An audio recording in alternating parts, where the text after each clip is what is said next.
മൂല്യച്യുതി സംഭവിച്ച് അതേ ലോകം മുഴുവൻ ദൈവസന്നിധിയിൽ നകന്ന പാപത്തിൽ അകപ്പെട്ട ദൈവത്തിൽ നിന്നകന്ന് ദൈവകൃപയിൽ നിന്നകന്ന് ഈ ലോകത്തിൽ മനുഷ്യൻ പാപികളായി നിത്യ നരകത്തിന് നിത്യദണ്ഡന സ്ഥലത്തിന് ഓഹരിക്കാരായി തീരുമ്പോൾ ആ നരക ശിക്ഷാവിധിയിൽ നിന്ന് മാനവജാതിക്ക് യേശുക്രിസ്തുവിലൂടെയുള്ള വീണ്ടെടുപ്പും യേശുക്രിസ്തുവിലൂടെയുള്ള നിത്യരക്ഷയും ഞങ്ങൾക്ക് ഈ ദേശത്തോട് പ്രസ്താവിക്കുവാൻ ഇങ്ങനെ ഒരു അവസരം ലഭിച്ചിരിക്കാൻ ഞങ്ങൾ ദൈവത്തെ സ്തുതിക്കുകയാണ്.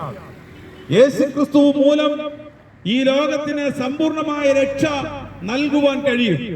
ഈ ലോകത്തിലുള്ള എല്ലാ ഭരണ സംവിധാനങ്ങളും താൽക്കാലികമാണ്. ഈ ലോകത്തിലുള്ള ഭരണ സംവിധാനങ്ങളൊന്നും നിലനിൽക്കുന്നതല്ല. ഈ ലോകത്തിന്റെ പ്രകൃതി മാറിപ്പോകും. ഈ ലോകത്തിന്റെ ഭരണ സംസ്കാരങ്ങൾ മാറിപ്പോകും. ഈ ലോകത്തിൻ്റെതായ എല്ലാം മാറിപ്പോകും.